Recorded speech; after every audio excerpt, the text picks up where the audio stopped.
Okay, perfect. Okay, welcome to the class, welcome to the show, and welcome to my screen, which is taken off. So let me fix that one up for you guys and unblur it. There we go. Okay, so thank you guys for joining us. As always, your attendance is number one required, but it's always appreciated. I always like to see my fan base grow. And why not? We got 22 of you guys. So a couple of things are officially released as of today. Today, I believe we're in week number 10 or 9, depends on how you look at the picture here. But for today, what we're going to be doing is we're going to be looking a little bit more on the premise of understanding first and foremost, marketing and how marketing provides value to many companies. What does it do exactly? How do we understand the marketing side of things? And where does marketing lead us to? Okay, that's going to be the first thing. Then, one second, I'm just going to stop this for 2 seconds. Then, on the next thing where what we're gonna be doing is we're going to be talking a little bit more on the idea of trying to understand. Thank you. Trying to understand, what the next few weeks is going to look like. So we're going to have a conversation around the premise of marketing, but also I'm going to release to you guys communication, or sorry, case analysis part number one, and I'm going to talk to you guys today about it, but I'm going to leave it to next week to break it down word for word, bit by bit, hour by hour. And also, I put you guys into groups. Group work is officially in place. I'll give you more information about it also the next half of the week. But for now, I placed you in groups. So what I do recommend you guys do is look who's on your team and make sure that you know who they are, or at least know where to find them. And I left the email on it. So what we're going to be doing is hopefully somebody on your team will take a lead. I understand you can do it with two people, but I understand that to make it more merrier, I made you into 5 groups. Okay, there will be people on your group who will just not respond. Okay, there are people who I've reached out to numerous times. They do not respond. Then you have the other people who kind of never do the work. So if you find any of these two, you can let me know either in two ways: by email, let me know who's not responding, and I will deal with them internally, or you just let me know on your screen, your deliverable that that specific person did not contribute to the work. Okay, so what will happen is that I will deal with them by myself, and it will be another different issue. Okay, but if everybody, let's say I gave you like 8 people in your group, everybody did their work. Okay, you're fine. Okay, maybe 8 people were on it, but only like 4 people responded, or even like 3 people. You can still do the work. Don't worry. But let them know that they need to do their part. Okay, so the max I think it's about 8. There will be groups of 7 in some cases, but it's about 7 or 8 people. There's about 40 students in a group. I usually get an average about 26, 24 students in our class. Some students are missing, presumed delicious. Other students are in Galadiva. I'm not sure where, but nonetheless, I put you in the groups. The only thing I have from you guys is your emails. If you want to start a WhatsApp group or something off, that's your call. Okay, but I only have your My Centennial email. Other than that, some fan mail. Please help me for this. And I mentioned to you, yes, please, Rajbir, look at the last email. Thank you. So what I'm gonna be making sure that this will occur is making sure that we understand a little bit more about marketing. And eventually I'm going to release to you guys your individual case study, who's on your group, and then hopefully give you guys some time to break that apart. Okay. All right, so let's talk about marketing. I believe some of you guys, with a show of hands, maybe some of you guys are marketing. Maybe a thumbs up. I'm a marketing student at Centennial College. Yes, no, maybe. No. All right, you may, but you may be not. There we go. We got one. Perfect. Okay, we have our good friend here, Nassim.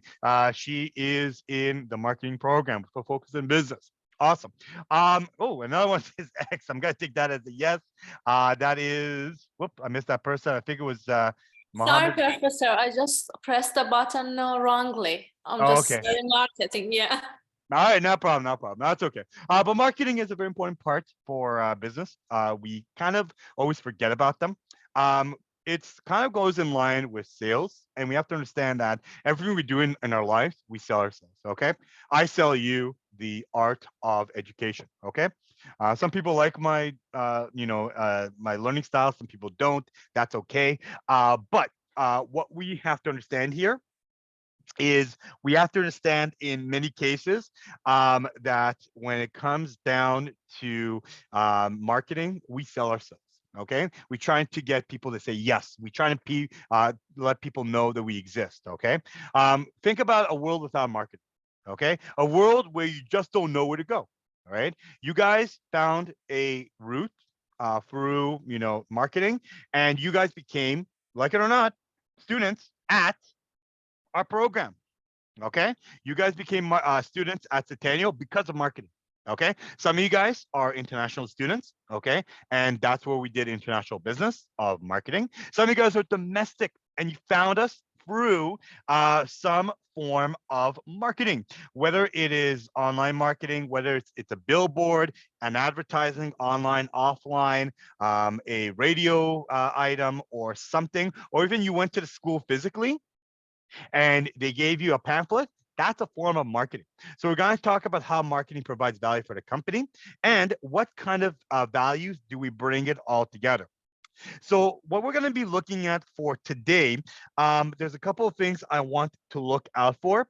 Number one, we're going to identify questions to ask in choosing the appropriate form of marketing and what kind of marketing we want to do. So we're going to define the terms of marketing, marketing concepts, and strategies that we use in marketing. We're going to outline the task provided for marketing in selecting the target market and the right target we want to go into. We're also going to identify, of course, the 4 Ps of marketing, what it is, what it gives us, and explain how to conduct the market research. Beyond that, we're also going to go ahead and discuss the various branding strategies that are needed in marketing, the benefits of packaging and labeling in marketing, describing the elements of promotional mix, explaining how companies manage customer relationships, and identifying the ups and downs of doing marketing on social media. Because now you're talking to somebody. And as you guys know, you can talk really nicely to somebody or negative. Okay. You can actually write something really, really nasty. Okay. So if you don't like the experience you had on campus, that's okay. That's cool. You can always complain about it. The crowd wasn't nice to me. The food wasn't always the cheapest. The teachers were not the nicest. Okay. It happens. Okay. And again, I take brunt for it. Again, I'm not the cook. I cannot make you that the pizza. And if you guys ever been on campus, there is a pizza that is made for you automatically as like a robot, which is kind of cool. But hey, listen, I have nothing to do with that. Okay, not me, man. So we're gonna talk about how social media has changed us, how social media has affected us, and what kind of marketing do we want to really use, which is the true marketing religion, in a way, the true religion. So let's talk a little bit about what is marketing. Okay, what is marketing? Basically, where you have good ideas, and if you want to promote your ideas cannot go very far without the power of marketing. Okay, think about your resume. You have a resume, you send it off to many people. That's marketing. Okay, you market yourself. You let people know that, hi, my name is so and so. I'm a recent graduate of Centennial College. I have a really high GDP. I really did well at BUSI 119, and I want a job. Awesome. Let us be known. Okay, so this is where marketing plays an important role for us. Okay, marketing basically it's coming up with products, trying to define the benefits of the products. Let's us know what the features are. Let's us know how it is going to be relative to us. Settling the price, making sure that the price is the king. Identifying the target market altogether. Also providing value and getting people to buy into the value, and managing relationships within those customers. So we're going to be looking at marketing. And please remember that marketing, as you saw here, it's a billboard in I believe it's Piccadilly Circus. I see a TDK on it. I also see a a double-decker bus. I'm going to assume it is Piccadilly Circus in London, England. And as you can see here, what you are seeing is multiple advertising, very clear, very sharp, very crisp, being shown on it. Okay. So marketing isn't just advertising and selling. It includes a lot more things, and it includes everything that a company needs to do to satisfy the customer needs. Okay. So think about you as a customer. Myself, I see you in my class as a customer. Okay. I also see you as a student, and I have to mark you, but you are a customer. Why? Well, you picked Centennial College. Okay. And you have so many other options that you can pick. However, somehow you fell in love with Centennial College. Was it me? Was it the fact that I'm here? Was it, other teachers? Was it locality? Was it the fact that, your parents made you go there? What made you go to Centennial? Okay. And there's a lot of reasons. Okay. There's a lot of reasons and issues behind it. But more or less, there was a form of marketing, and you were satisfied somewhere that you decided to close with Centennial College for education. Good on to you. But it's about coming up with a product. A product, of course, we sell you the service of education. And after 2 or 3 years of grueling and hard work and dedication, what do you get from it? A diploma. Okay, you get a diploma, and now you are ready to take on the market. Okay, so yes, it's a tangible item I give you. I give you something you cannot eat, consume, and hold. But what you can do with it is you can take that information, show and prove that you got really good marks, go out there in the workforce, and be able to get what you're looking for. So it's about coming up with a product, defining the features and the benefits about it. Again, features is that if you stay in school for 2 to 3 years, go to Centennial College, the reward is a more secure job, a better paying job, a well-educated society, and a best for everybody else benefits. So we set the price. The price, of course, is your tuition. Again, I do not know what your tuition is. I just get paid a couple of pennies per hour that I work here, but that's about it. And of course, you are setting the price. Okay, you're determining what is the best price for you. And again, there are options. So some people will get a price of a domestic student. Some people get a price of maybe there's a new price for PR students, a price for international students, a price for other students, and then there's scholarships. So if you qualify for scholarship, you get a coupon, a discount. All right. So it's almost getting 80% off your education. You can do that. So it's about identifying your target market. And again, not everybody is going to go to Centennial. Okay. We only have a handful of chairs available. Most classes can only be 40 students per class. However, what happens here is that some people will decide to go to Centennial. Others will go to Seneca, George Brown, Durham College, Sheridan, Georgian,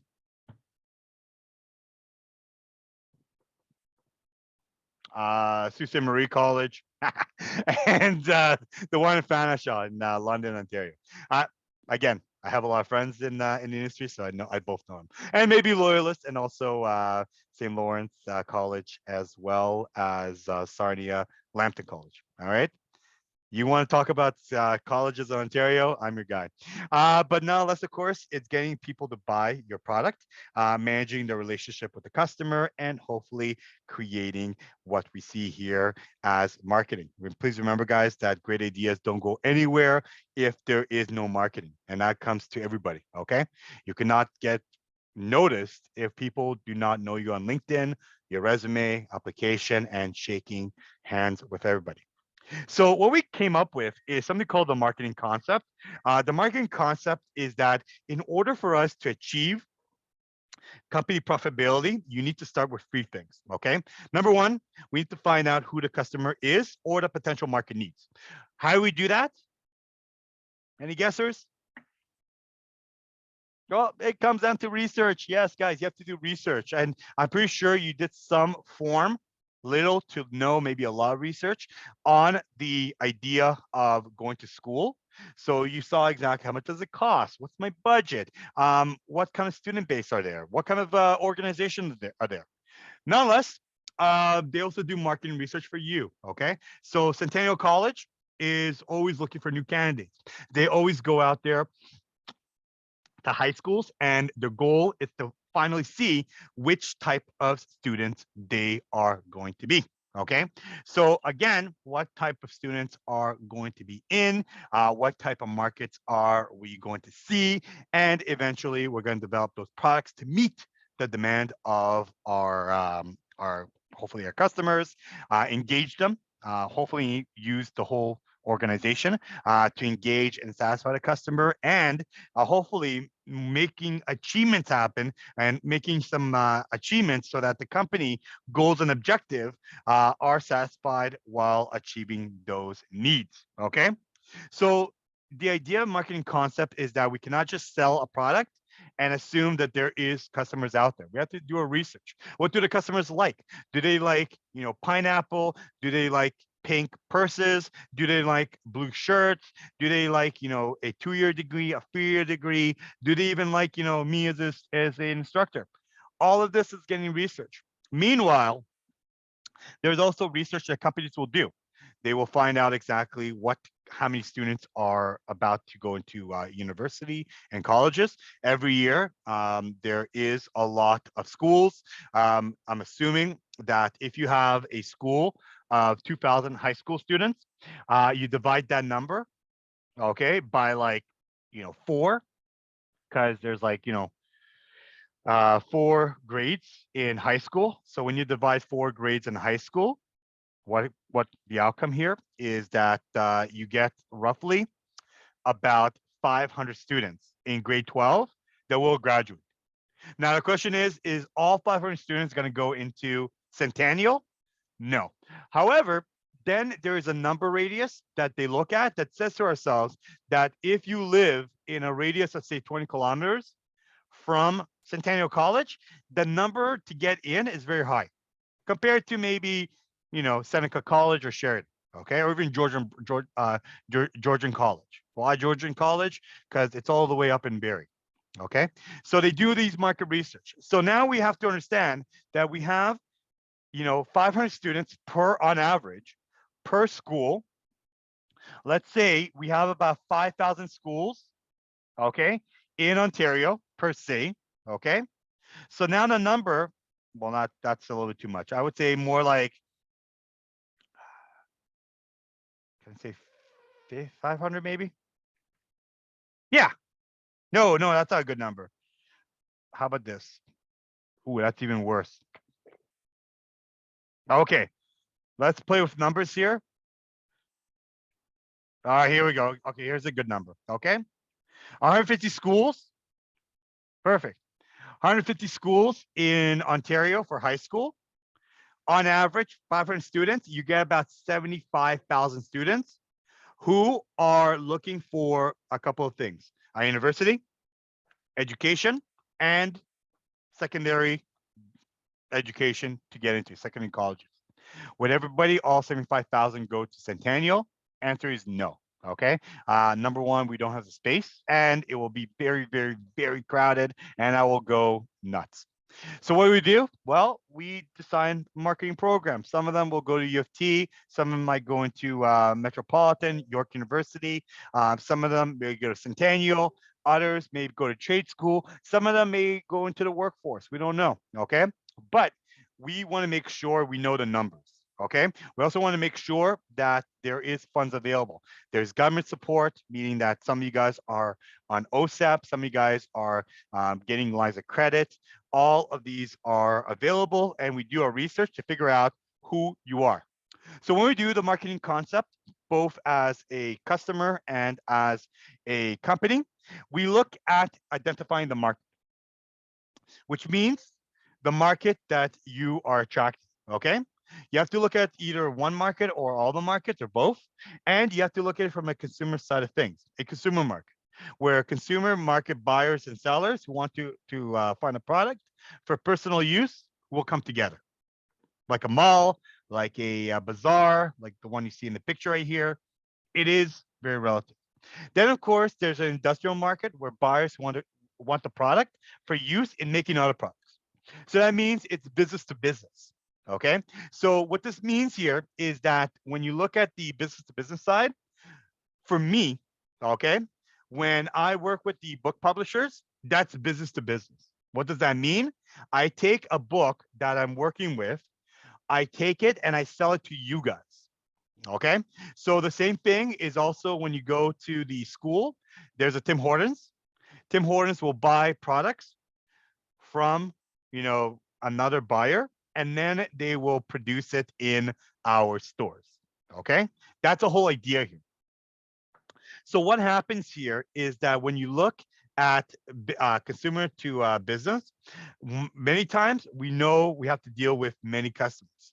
In business to business, only a handful. Okay. So how do marketers identify target markets? Well, first, they usually identify the overall market, like we mentioned here, the overall market for their product. So the individuals or the company that needs to be classified and are able to buy it. This market can either be both or two of the groups. So you can have business to customer, business to business to customer. Okay. So the first one I mentioned, it's a consumer market, B2C, where a buyer who wants the products for personal use. And then you have an industrial market where buyers who want the products to be used for other marketing of their products. Okay. So you might focus on only one market or both. Maybe, for example, I'll give you a good example here. A farmer, for example, might sell blueberries to individuals on the side of the road in the summer times as a consumer market, and then also sell to an industrial market, say to bakeries or to supermarkets for them to make blueberry muffins or blueberry pies all together. That's an option. So then what we do with this option, guys, is typically marketers will start to determine the target market by combining what we call clustering market. Cluster market is when you break apart the segmentation of your market based on age, geography, and income. Not gonna lie to you, okay? As long as you're 18 years old and you finish high school, you can qualify to become a student at Centennial, meaning that anybody between the ages of 0 to 17 years old simply do not qualify to be marketed yet. However, we cannot forget that we have to work early on with students, and most cases we have to market to them maybe starting at age 14. So our target market is segmented into two areas: age 14, okay, to age 17 and a half, 18. And then we have another age from 18, okay, to which age do we end in Centennial? Did you guys see anybody over the age of 25 at school? Are there people over the age of 25 in my class? Most likely. I'm over 25. Okay. Then there's people over the age of 30. Have you seen those people? Okay. 40, 50, 60, maybe 70, 80, 90, 100, 150 years old. Sure. When we look at our age market doesn't stop. Okay, it starts at 18 and can go for as long as we want, right? Because again, there are people who, they went to work first and then they want to come back to school. People who want a second career. People who are semi-retired, fully retired, have nothing better to do, and they want to come to school. They can. Okay, so our age group is almost unlimited. Okay. However, our geography is that we want to target maybe individuals in the GTA. Okay. So that means if we're looking for bringing students in from Quebec, it may be harder. It may be a little bit more difficult because, they're French speakers. They're in another province. It might be a little bit off. Okay. So we have to look at both age. Okay, how to break apart the age. So we have two groups, 14 to 18, and then 18 to maybe relatively 65. Okay, geography wise, we're in a GTA. And then we have, the GTA group where we target people who live very close to our campus. Then we have all of Ontario that we want to attract people from other different parts of Ontario. And then we have all of Canada that we want to attract all 10 provinces and free territories. And we have another one, which I think a lot of my students have done from an international side. Okay. Now, international, it could be over 193 countries. Okay. How do we market internationally, guys? So from what I was told from my students, a lot of them, they joined Centennial where they went to a open, I guess it was, depends on where you are. There was a night where you go and you're introduced the school, and you are in a booth, and there's other schools from England, Canada, America, Australia, New Zealand, anywhere else? Did I miss out on? Okay. They go together, and then there's an agent that is in your language. So some of my students are from the Philippines. That's Tagalog. Some of my students are from India. India has multiple languages: Muharati, Hindi, Punjabi, Gujarati, Tamil. There's like 22 of them, but those are the ones that come to mind. And these individual agents, they speak your language and they represent the school in your tone. Okay. And then, of course, there's another way we segment the market, and that is income. Okay. If we sell a low end brand, if we sell a medium sized brand, economical brand, or a upper level high end brand, we base upon ourselves on the income. So when you look, for example, things like Mercedes target market are people who make at least, $75,000 or more, and they qualify for a car. Okay. If you make $40,000 and you're trying to buy a Mercedes, there's only two ways you're going to buy it, or three ways. You either live at home and do not pay rent. You are either making a foolish mistake, or number three, you probably have made some savings and you deserve a car. Hats off to you. But typically, marketers determine target markets by combining or even clustering segmented markets.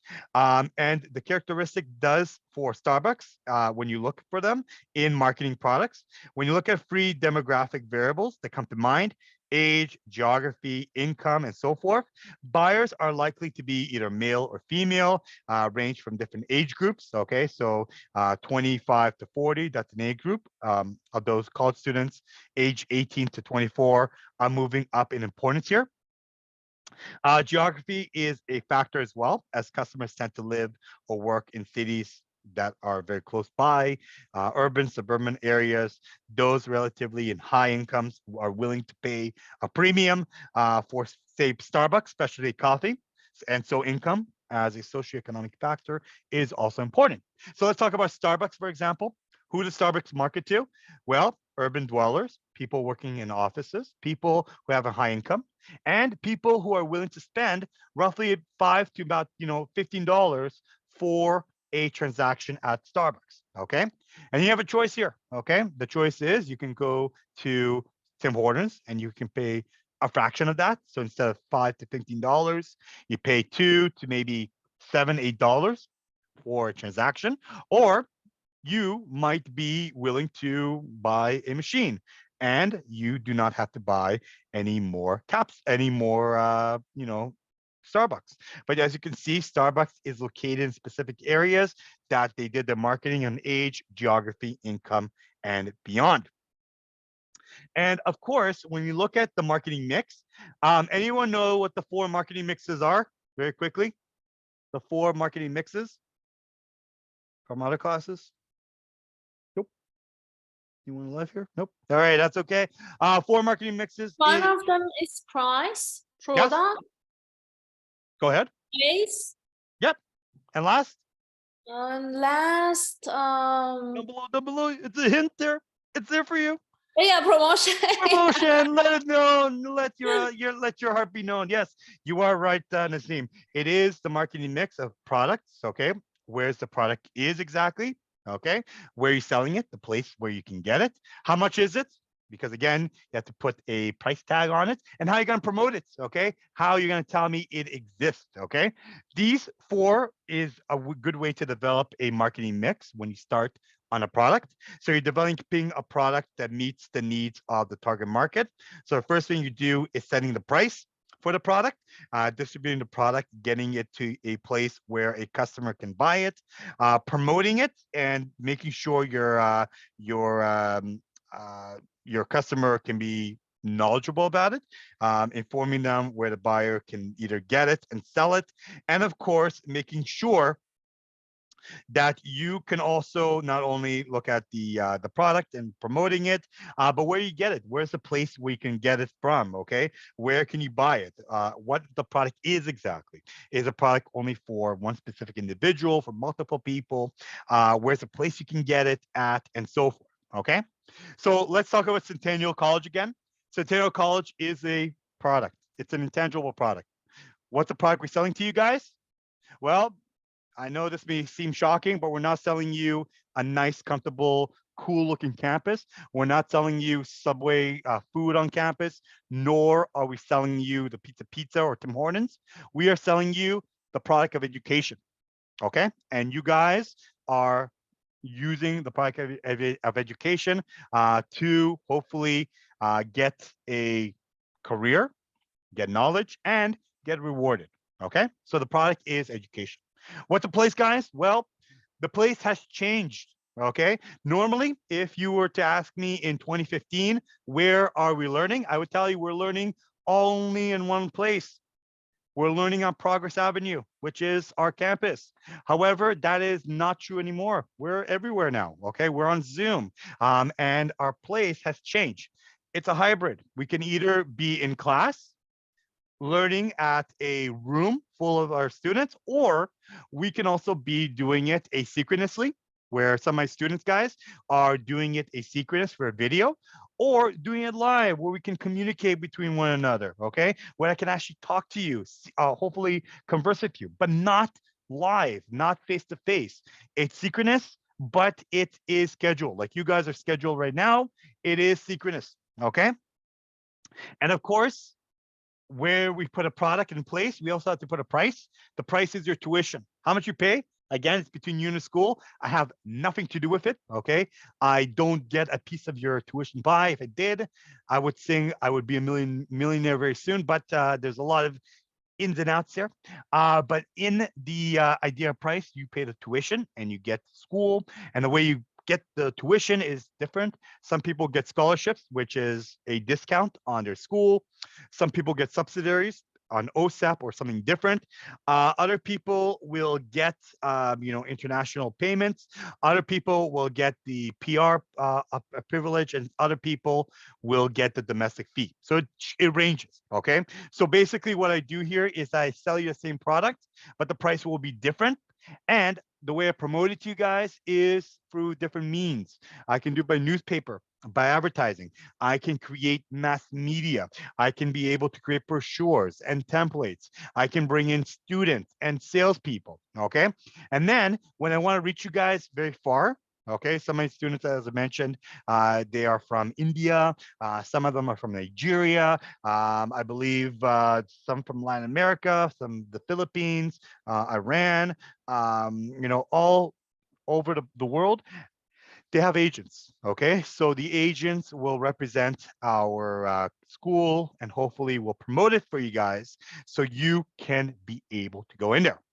Let's talk a little bit about the price. Okay. When I was a student, everybody was very hushy and pushy about the price of tuition. Why? It always goes up and nobody likes it. Okay. Nobody says, yay, I'm paying more money for school. No, we always will go against it. But there is a marketing side on tuition. And the marketing side is you pay for branding. Okay. So there are a lot of things in the market today where there is a brand to it. Okay. People know you, people know the product and are willing to spend for it. And there's a lot of strategies you can put in branding. Okay. You can have a brand on a strategy on making it more expensive. For example, you have different car lines.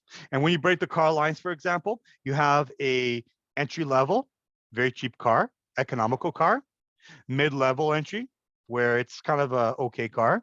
And then you have a high-end brand. Okay. What do you call a low-end brand, for example? Maybe something like Kia, okay, or Hyundai. It's a very low-end brand, okay? Doesn't have a lot of brand value, and people see it as economical, and it will do the job. And the starting price for many of the high-end products will start between $15,000 to $20,000. Good, right? We're looking for that. Then there are a little bit higher end brands, okay? Things like Honda, okay? Things like Ford, okay, and Chrysler. They also do the same trick, okay? They will sell a product starting at maybe $25,000, $30,000 and will go up to the 40,000s, okay? They will do the job. Okay, it's a safe car. It's a good car. Will get you where you need to go. And then we have the high-end brand. Who's in the high-end brand, guys? Well, the Teslas, the BMWs, the Mercedes, the Audis, the Bentleys, the Rolls Royces, the Acuras, and the Infinities. Why are they very high end? Well, they will still do the job, but they're considered a luxurious brand, okay? A brand that people know about. So what many companies do, they build a brand strategy. In fact, it may shock some of you guys, but there are companies out there that make the exact same car, but will differentiate with the brand, okay? So for example, Honda is known as a mid-level brand, okay?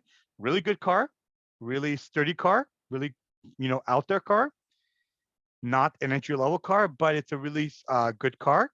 And if you want to get the high end brand from Honda, what's the name there? Acura. Okay, you get an Acura. Okay.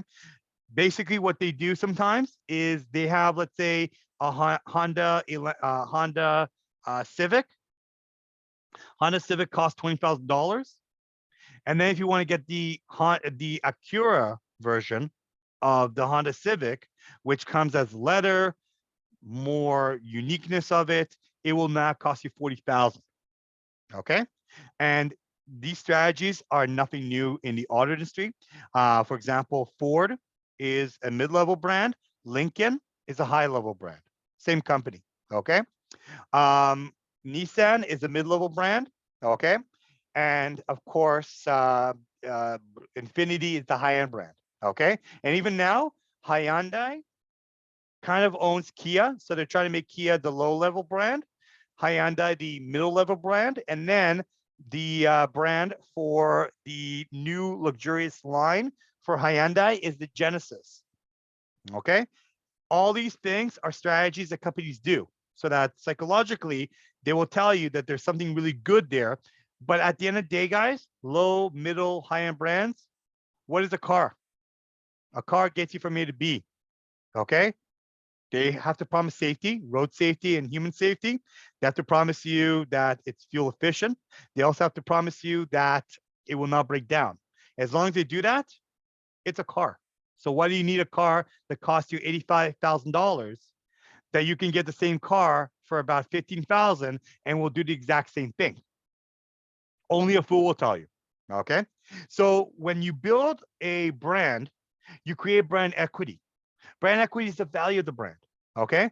When people know who you are, you're well recognized. Okay. Not everybody knows companies. Okay. The same goes for universities.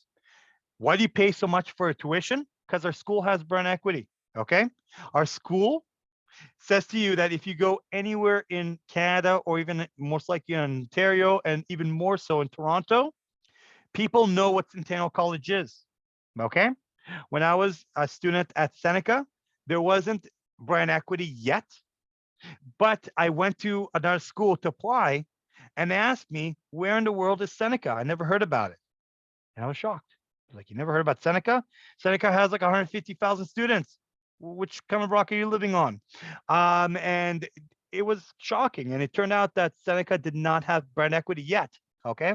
So companies build their brand equity and it takes time. Think about McDonald's. Think about Nike, Adidas, okay? Mercedes and BMWs. All these companies built their brand equity for something, okay? And people know them. And you can gain brand equity, okay? But you can also lose brand equity, okay? If people boycott you, or they see that you're an inferior product, or you're pricing it out of their range, your brand equity will go down, okay? So when it comes down to things like beer, for example, for us, we see Stella Artois as something very exotic, very expensive. And the agent who runs Stella Artois in Canada, what they do a lot of times is Stella Artois is seen as a very high-end, luxurious brand, okay? Because Canadians see it as that. So as a result, when you go out into a pub, a Canadian brand will cost you $5.99, like mostly Canadian Labatt, because it's seen as domestic, uncool, and you will get a Stella Artois for $7.99, $8.99. Okay, $9 for beer. Why? Because they see it as high end, but not everyone sees it the same way. Okay, where it's made in Belgium, people see Stella Artois as a low end brand. Okay, as a brand that nobody really likes. Okay, and the same thing is done also at McDonald's. Okay, we see McDonald's as something to go to on lunch. Okay, but people see it something differently.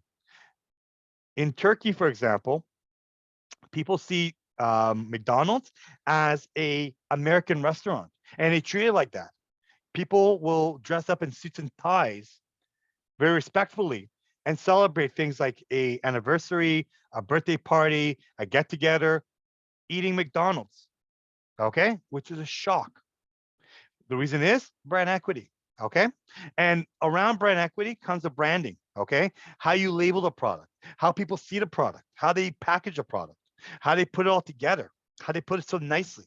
Okay, think about the way that you buy a phone. When you buy a phone, the case is so nice, it's so small, it's so unique. They package everything so nicely and so eloquently. Okay, and because of that, they build brand value. You know that this product is the product you want to get.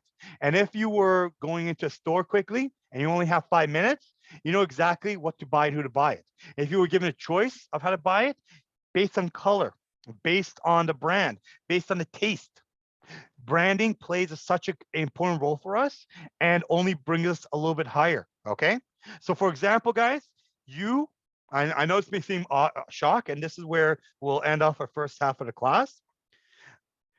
But when you look at branding, you guys control your own brand. Okay. So, for example, when you graduate from your programs and you prove to employers that you are highly qualified, that means they see that Centennial College has really good students. And because Centennial College has really good, high efficient students, they will hire more students. And when you compare to other schools, we win on careers. Okay, because we win on careers, that means we win on good schools. Okay, and that builds a brand strategy. Okay, and some schools have high brand strategy, others have little. Okay, and you can see it with how many students get in, how hard it is to get in, and the tuition price. Any questions about branding and marketing, guys? Is good. All right. So what we'll do right now, guys, let's take a break. Break means we'll take a break. Don't break my bank. In this case, my sweet, sweet piggy bank. I'll see you guys here very shortly. Okay. Please be back at the time right now is 1:20. Please be back at 1:30, and we will talk again. Okay. So please, guys, please be back. Thank you. At 1:30, we will talk again.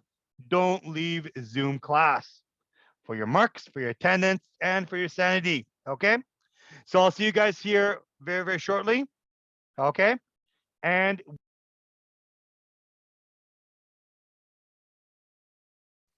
all right. Welcome. Back, everybody. I hope you had a good break. And you had an exciting break like I did. Of course, my breaks are always exciting because there's a marketing side to it. But I want to talk a little bit about the 4 Ps. If you guys recall, Nazim, she mentioned some of the 4 Ps. And when you look at some of the 4 Ps, you have tools you can use.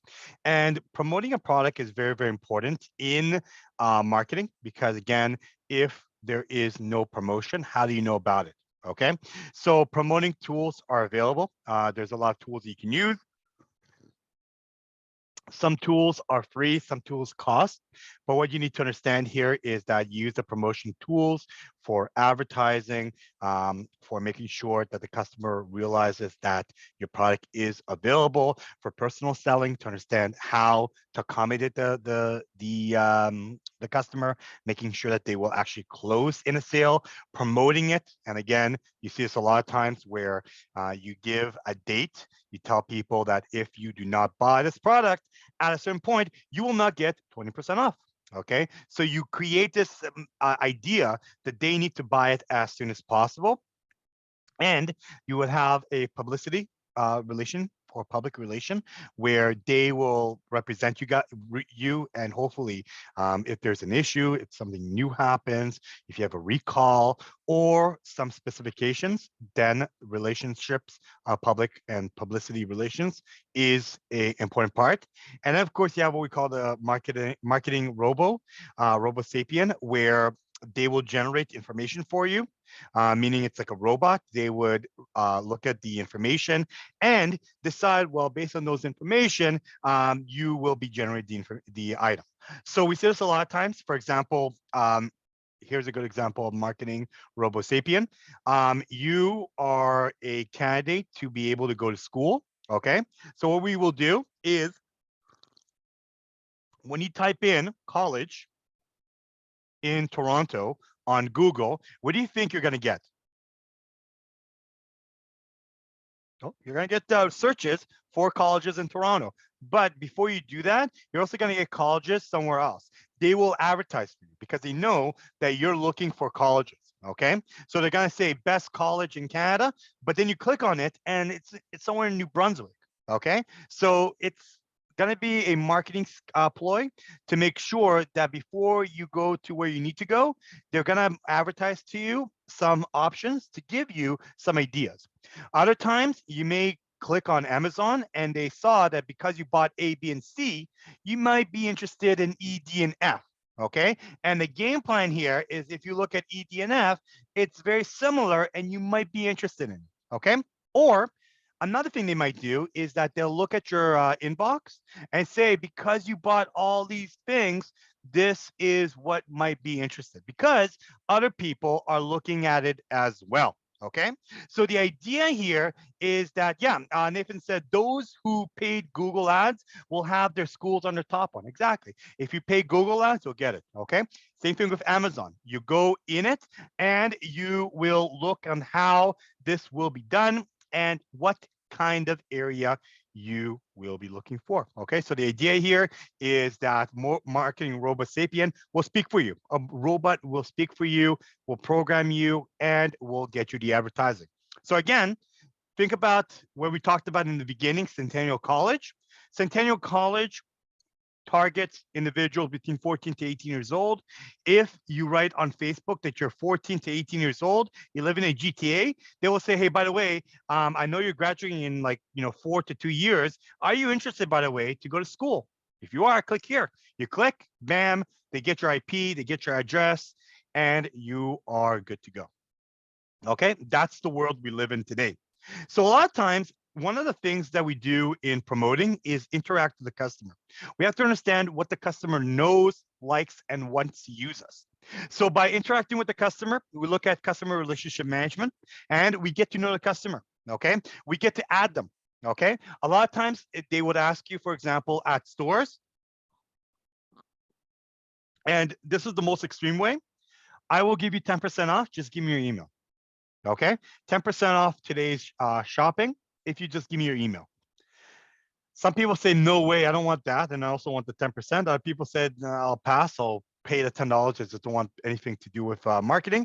But a majority will say, yeah, here's my email, so-and-so at gmail.com.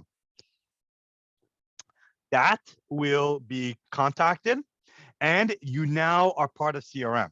Okay, so they know exactly who bought the product, where they bought it from, and what you need to do. And CRM became more important. Years ago, CRM was very off, more information in, more information out. But today, CRM is so powerful. Why? Well, we use the internet. Okay, so when you go online and you use the internet gives us an option to actually put our name, to actually look at our IP. Okay. I'll tell you something a little bit scarier. Okay. There are some credit card companies that actually know a lot more than you think they should know. Okay. And what they know, for example, let's look at one student. One student has a credit card, and every time they use their credit card transaction, they know exactly how they get from one place to the other. Okay. So if, for example, you bought gas on your credit card, and after the day you go into school, you bought food on your credit card, then you go to a shopping mall like on Progress, there's the Scarborough Town Center. Then you come back, you bought something else, and you go online. They actually can track exactly how you got to school, okay, without GPS. And the reason is they know exactly, number one, where you live. They know exactly you pay tuition to that school on your credit card, which school you go to. They know exactly what you buy. And sometimes they can even know exactly what kind of shirt you bought, where you bought it, the size of your shirt. And then they aggregate all this information, not just your information, my information, his information, her information, their information. They put it together. And what happens here is that they can figure out exactly what's the biggest trend. Okay. And they can sell it to other companies. Okay. However, that is the most far-fetched way you can do that. Another way you can do that is social media marketing. When social media, if you are part of a group, you like it as a company, they will attract you in the same way. But this one in social media, it is for free. So what turned out here is that by using social media, you're now having a new marketing mix. And the new marketing mix for social media and using Facebook, TikTok, Instagram, help me out, guys. You guys love this thing. I think like 90% of you guys are on right now. TikTok, Instagram, Facebook, Snapchat, all these things, they're social media. Okay, we use it because we want to be close to what happens, but we get a lot of information out of there. Okay, you can follow celebrities on Instagram, and a celebrity say, "Hey, by the way, I want to talk to you guys about my shenanigans, but I also want to thank, by the way, Samsung for sponsoring my phone. Samsung gave me this wonderful Samsung Galaxy 24. It's one of the top of the line, guys. I really hope you guys get it. And by the way, wink, wink, if you want to be like me, you should get it. Okay. So that's what a lot of companies do. Okay. They do social media marketing like that. And what happens here is that the new social media mix is that a lot of times the model of new marketing is that many people, they want to get education on where to get the information. They want a solution on figuring out what the best product they should get. They also want to be able to go out there and exhibit new options, okay? And at the end of the day, they want to be able to like a product, but also be able to use that product as we go forward, okay? So the idea here is by looking at, the value you get, where you get it from, the access like Instagram, and a solution they give you, we create a new marketing mix here, okay? And the marketing mix allows us to decide, well, based upon these parameters, we can actually create a new agenda and be able to actually sell it, okay? Remember, guys, every time you go online, I don't care why you go online or to whatever you want to see online, the reason you go online is you want to get a solution. You like music, you have a solution. You like YouTube, there's a solution. You like to follow a celebrity, That's a solution. And when you do that, what happens here is that you create a solution and you're educated on it. You get access 90% of the time, it's free, and there's a value. Okay. So, for example, if you follow somebody and that person loses their value, okay, says something offensive to you, or not to you, in public, or does something that doesn't really is in line with you, what happens a lot of times is that you seem to not enjoy them. And unfortunately, you decide that you want to follow something else. Okay. So it happens quite often. And unfortunately, you decide that you do not want to follow them. So the idea here is that you want to have ongoing solutions. Ongoing solutions will give you ongoing education. Ongoing education will give you ongoing access.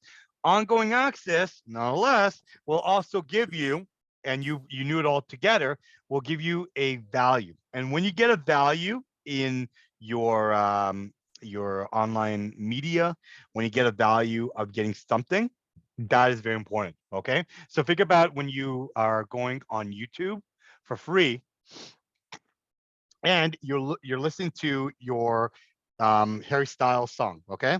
There's, again, I'm not very big in music, today's music. I'm an old school man. Okay, my life has been around. Opa, I'll show you quickly. My life has been around vinyls. I like vinyls from the 70s and 80s. But nonetheless, these are my music, and whenever I get other different musics, I'm pretty surprised. Okay, so when I hear Harry Styles, it's really interesting, but I'm not gonna buy his record or his music. I will normally go on YouTube. Okay, and when I go to YouTube, YouTube now gives me a value because I can listen to his music, but they can also give me access to it for free, but also comes with marketing. Okay. They market for me a new car. They market for me, a new event. They even market for me Centennial. All right. One of the weirdest things in social media today is that I as a instructor at Centennial College, I'm getting marketed for Centennial College to be a student. I teach your classes. Why are you marketing for me? And the reason is that because we deal with keywords, because we deal with ad space, they give ad space to the masses. So normally, because I write a lot on Google, Centennial College, to find East Centennial, and to market guys and log on to our website, they think I am a potential student. Okay. And they look at me and say, okay, well, this guy's in his somewhere in his 40s, lives close to the GTA. Let's give him marketing for college. Are you interested to be a college student? I'm looking at them as like, I teach college. Okay. I don't need to be a college student. So it's kind of weird. Okay. But nonetheless, it's what it is. Okay. And here's another problem. My YouTube in my computer is fine, but for some reason my YouTube is a little bit off on my other devices. So on my other device, on Apple Play, or sorry, Apple TV, it actually advertises by accident, and there is no accent there, in French. Okay, so they advertise to me a car in French, and the target market is French Quebecers or French Canadians. I'm either not. I'm either or. Okay, I don't speak French, and I'm not from Quebec, but they still make a mistake on it. Okay, so as you can tell, there's a lot of mistakes that we make in a new marketing model. Okay, as you can see, you cannot educate me because you gave me a new language. You cannot sell me, college education, because I go to the school. And same for you guys. When you look and you see that they're still marketing for you on Centennial College, you're kind of like looking at the eyebrows like, huh? Did you get my business already? And you should always decide otherwise. Access should be free. Okay. And there has to be a value. So if there's no value, if there's no education, if there's no solution or access, that can be a problem. Okay. And even though we are still in the early stages of social media, and now with Chat GPT and all those AI goodies, we still don't know where the future is. Okay. So, you can join me, 10 years from now, and I'll still be complaining that I get advertising in French and from Centennial, but it will change and we will evolve. Okay. But today, guys, many people are on their smartphone. Their smartphone is a tool, an access point for information. And that information will find you solutions. The solution is marketing. Okay. They'll, for example, years ago when, people started to get Apple phones, one of the coolest apps I ever saw was an app to find out where the nearest restaurant will be. Okay. Today, what happens is if I'm very close out there on my phone, if I'm very close to a restaurant, they will tell you, hey, by the way, there's an advertising on this, restaurant here. Maybe you should go there. Okay. And they actually would advertise for me a restaurant, which I have nothing to do about, but because I'm crossing it, my phone will intersect. Okay. Brave new world we live in, my friends. A brave new world indeed. All right. Okay. So before we exit our class for today, a couple of releases, two releases I'm going to talk to you guys about. One of them official, one of them I will talk to you next week. But both of them, unfortunately, I will discuss to you guys about on Wednesday. So please be in class and I'll give you time to complete it. Number one, before you go, I released case study in our class. The case study is in regards to Tim Hortons and COVID-19. What a mix. It's a short case analysis. There's about 7 questions. Answer them thoroughly. No word limit, but please use a lot of quality when you give your input.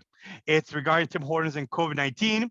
The instruction is there is a PDF file. Open the PDF file, follow the questions, and then follow the breakdown questions on the protocols for writing a proper case study. So the idea is I give you guys no time limit. Well, there's a time limit, of course, week 13. I give you no word limit, but what I do want you guys to do is practice doing case studies, because what happens here is that case studies will be very important, not just in this class, but wherever you decide to you study on. If you do international business, lots of case studies. I teach management 700 class, lots of case studies. If you do case studies early on, you practice on it, you do really well, you should have a good time, okay? If you decide to be a little bit wobbly, well, we'll wobble with you, but we cannot stop you. So again, the information is this week number 10. Sorry, week number 10. Please look at it. Make sure you understand what to do, okay? Make sure you understand how to read it, and we will take it up on Wednesday if you do not. What I do recommend right now, between right now the time is like 1:50 and 2:30. I do recommend you read it over and understand it. And if you have any questions, wait until Wednesday and we'll talk about it. Any questions right now? Hello, Professor. Yes, Umi. Is this our individual assignment or group assignment? It's an individual, but I'll go into group in 1 second. Individual, you do it on your own. Okay, thank you. You're welcome. Okay, looking ahead, guys, as Umi kind of spoiled it for us, but now Umi's a really great student. I really like her. Umi mentioned we have a group assignment. There is a group assignment. The group assignment, I told you about it today. And I'm going to talk to you guys about it because I hope between Monday, Tuesday, and even Wednesday, you guys will set up your teams, okay? So I will be placing you guys on random teams. There is a group work that needs to be done. The group work can be done with 2 people even. However, I'm going to up the ante. I'm going to put you in a group of up to 6, even 7 or 8 people, okay? There is situations, guys, and I know it off the top of my head. We have like 40 students, only about 29, 28 people join up. Some students, I call them MIA, missing in action and presumed delicious, eaten by a bear or another professor. I'm not sure. You'd be the judge. But I released right now student names and emails. Okay. So what I'm going to show you in 2 seconds is where to find them. Okay. The responsibility for you guys right now is to message them. Who messaged them, how they messages, it's your call. But if any students do not message or communicate with you in a proper time frame, maybe they're ill, maybe they're away, who knows? But if you gave them proper time, they will lose a mark and forfeit. Okay, so please, guys, don't give free marks where it's not needed. If you give free marks, it means you put more on your shelf than you can handle, and somebody's getting a free ride. The ride will never be free. Okay, so make sure, guys, to work with the people and get the work done all together. Okay, so we'll talk about some key takeaways very shortly. But before we have any questions, I'm going to show you very quickly. Yes, Naseem. Oh, excuse me, Professor. From asynchronous class Yes. 018, regarding the group work, I have to just follow eCentennial, or I don't know this class. Yeah, so Naseem, you're gonna in 018, it's gonna be the same thing. I'm gonna put you in groups as well, and you have students, but they're only in 018. Oh, Okay, okay. so got it. you have Thank you. the same procedure, but yours is gonna be with other students. Okay, Okay, because sorry, Professor, because regarding the assignments and due dates, I'm following my section as you Yes. just mentioned in the email. I just attend the class, but still I'm in section 01A. That's why I just wanted to double check with you regarding the due dates. I'm just following the eCentennial for my section. Am I Good. right? Yes, you are correct. Okay. Yeah, but it's the same. 018, 003. You guys are twins. Okay. Okay, perfect. Okay, so everyone, so what I'm going to show you very quickly is where to find this information and how. So the first thing you need to do, guys, is you need to go to our week 11. Okay, week 11 is where the fun is. And if you go under week 11, I'll show you very quickly. This is what you're going to see. All right, so you click on week 11. All right, you'll probably see my thing right here. So this is the section. Okay, under the section, you'll see groups. Okay, you see case analysis study. I'll tell you what you need to do next week, next class, and then of course our discussion. Okay, so if you click on here, BUSN119 groups, what you're going to come up with is this particular item right here, which I will open up in a couple of seconds. 1 second. This particular Excel spreadsheet. Okay. In this particular Excel spreadsheet, you're going to see the following items. Okay. So if you're in 018, guys, don't worry, it will be shown in about a couple of seconds after I'm done.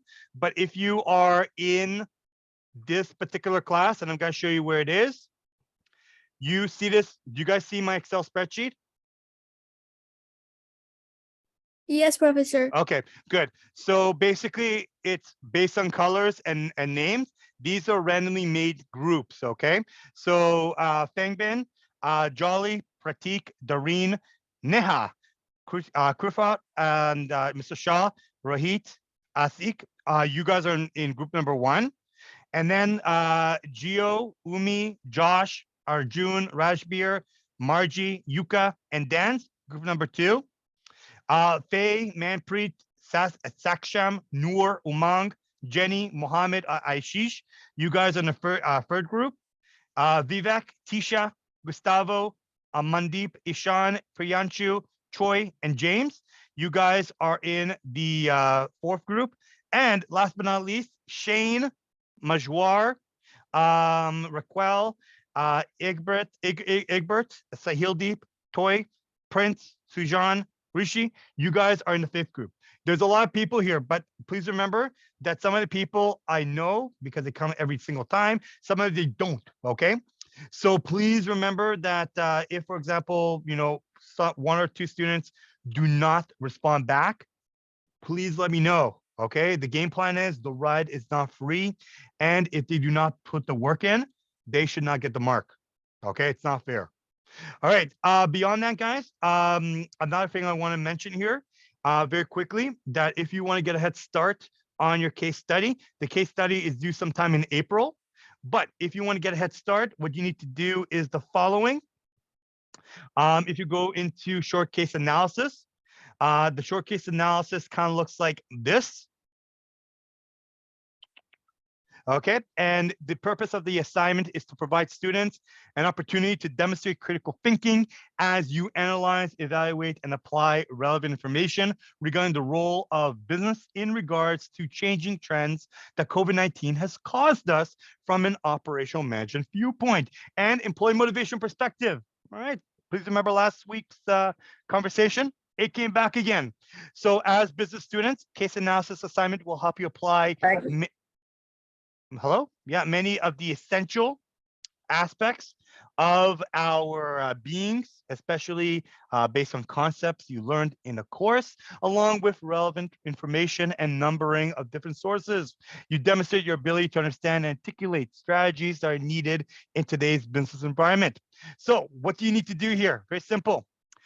You have to read the article called Tim Hortons Uniform May Soon Include Masks as Drive-Thrus and Dining Rooms Get a Pandemic Makeover. As you read the Toronto Star article, make notes and consider the observation on the process and the site selection capacity, planning, managing operations, and so forth. So basically, the reason why I picked this particular article for you guys, individual representation, is for you guys to assess a lot of our class in the perspective of this particular case study. So you're going to consider employee motivation that can impact operations and so forth. And then when you are done reading it, you can use case analysis process to report back. If you would like, there is a website on how to analyze a case study. And then there's about 7 questions that are related to what we talked about, okay? 60 points altogether. So you're gonna start your analysis by talking about the environment of Tim Hortons, talk to me about the type of operations in Tim Hortons, and include a brief information about the market and consumers. Then you're going to be discussing in your own words, changes that occurred in the business environment and how to operate in, including new things that they're doing, as well as anything else. So it's about a page in the business environment.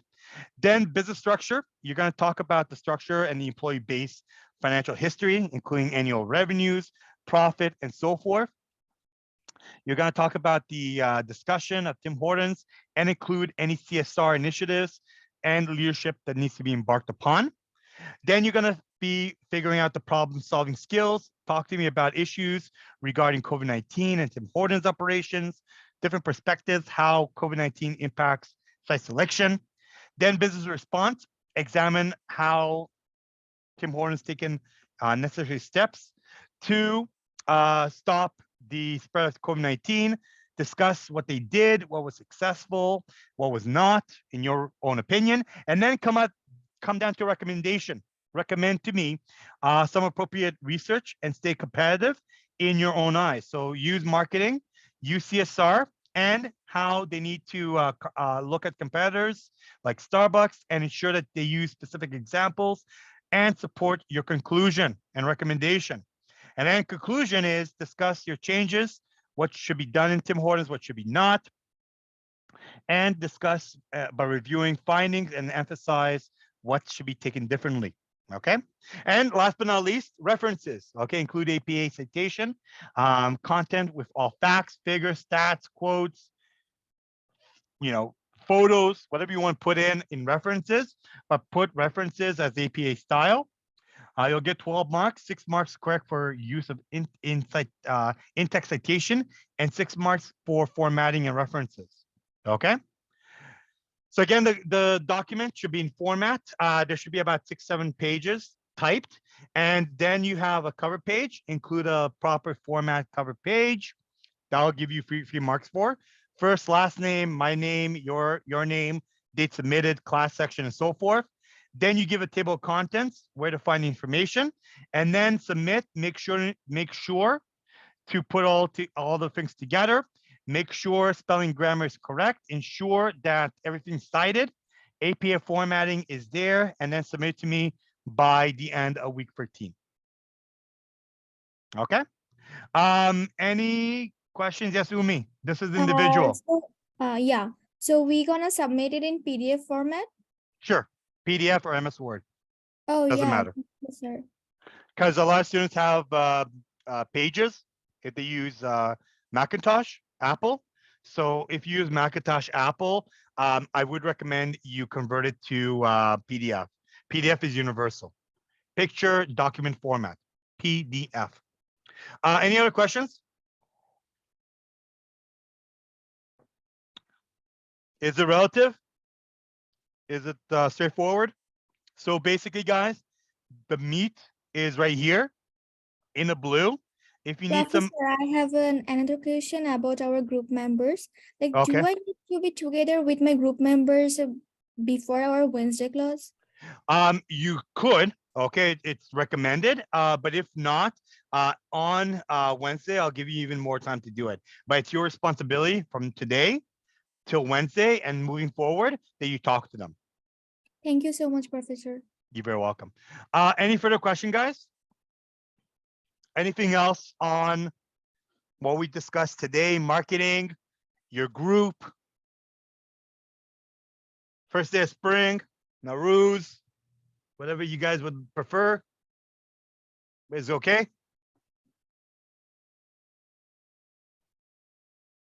Okay, all right. Okay, so this is where we're gonna leave it off, guys. Thank you so much for joining us. If you need any assistance for whatever reason, I'll still stick around. If not, sayonara. I'll see you guys here next week. All good, Prof. All good, Umi. And I'll see you guys here next week. And I wish you guys all the best. Take it easy. Take care. Be well. And I'll see you guys here on Wednesday, okay? Please talk to your teammates right now. Get to know them, like them. Get to exchange phone numbers. Break the ice a little bit. And hopefully make it all relatively easy for everybody to communicate. Okay, guys? Take care, and I'll see you guys here on. Can I ask a question about assignment at the end of the class? Grace, it is the end of class. Yes, Nassim, you had a question? No, Professor, I just wanted to thank you. Okay, you too. All the best. Thanks a lot. Yes. Yes, Grace, what's your question? Hi, Professor. Yes. I'm sorry about because I'm not very clear. No, I'm not clear about our assignment. So I just did a little. So I want to ask the requirements about. I'm sorry, I have a code. Yeah. Okay. Yeah, so I just want to know what the requirements of the assignment. Is that 3 questions? No, there's 6 questions. Are you talking about your case study? Your individual case study? Yes. Okay, so there's 6 questions. You Mhm. answer all the 6 questions. I gave you a website to practice on that you can get more information about.